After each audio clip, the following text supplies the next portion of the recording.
Go. All right. Memories. Well, let me start off with my grandma.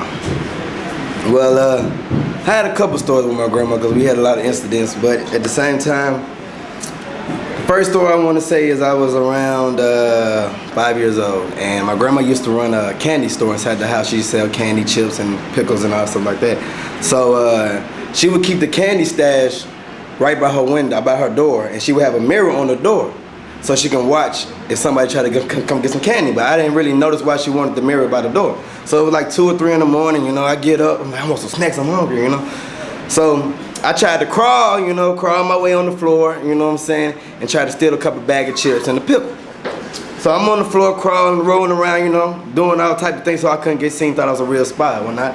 And soon as I stick my hand up to grab a bag of chips, she threw like a candle vase, you know, threw a candle vase at me, like threw it, boom. And I was like, oh, I didn't know she was up. It was like 3 o'clock in the morning. So I was like, okay, I didn't know she was up. So she threw it up, it hit me, you know, and then gave me the best whooping of my life.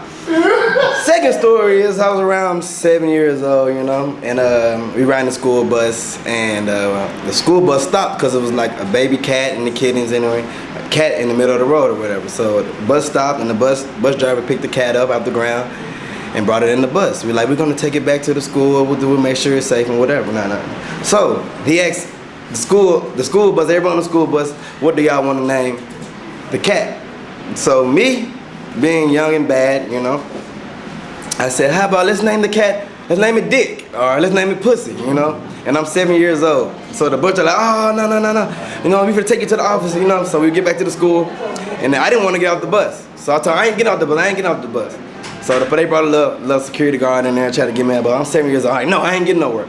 So next thing you know, I look out the corner of my eye, my grandma walking on the bus. I'm like, oh, Lord. And I tell you, she snatched me by my t-shirt and threw me around the bus and whooped me on the bus in front of everybody, dragged me down the steps, whooped me outside of the bus, whooped me in the office when I got my suspension. When I got home, she whooped me, you know, so there's another incident. But one good thing I said about my grandma was October, it was around October, around Halloween time, and she was putting the lights up and everything, and she brought me outside, you know, because she was always hard on me. She ain't never do, you know, buy me nothing or nothing like that she did for the other kids, but I never understood that. But at the same time, I was a bad young child, so I was wondering why I got treated like that. So she brought me outside and she was like, don't ever think I'm hard on you, you know, don't ever think I'm hard on you and nothing like that. You only boy in the house, and I'm trying to raise you right. And I gotta understand you can't get rewarded for doing all the bad things you're doing, but I love you and everything. It's just, I want you to learn from your mistakes.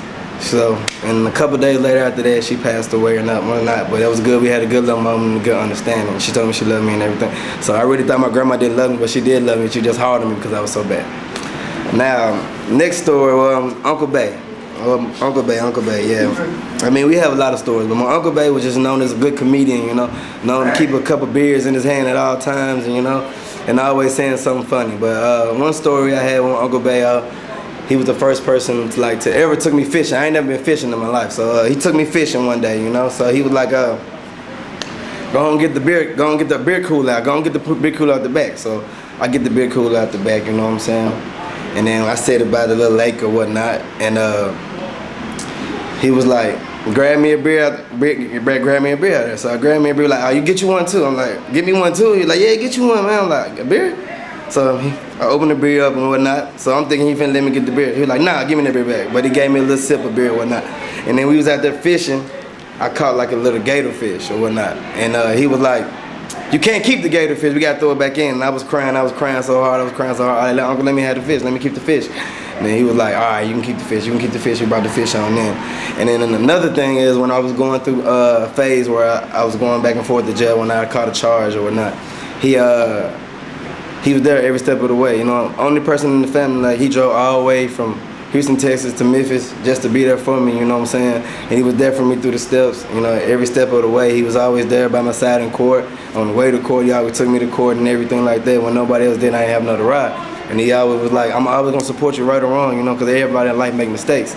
But I just want you to learn from mistakes and let you know that I love you, and I'm gonna be there for you right or wrong. Just get your mind right and go to school and whatnot. So I went to college, you know, got my mind right, and he was there for me every way of the step, giving me money and everything he could to get me through college, and I appreciate that, and that's why I finished college, and made honor roll, graduated with a 3.8 GPA and everything because he was there to support me. He'd come up there and take me to parties out in TSU and go out and just ride around the city. You know, I had a good time with Uncle Bay, man. So that's the good stories I had, you know. Thank you.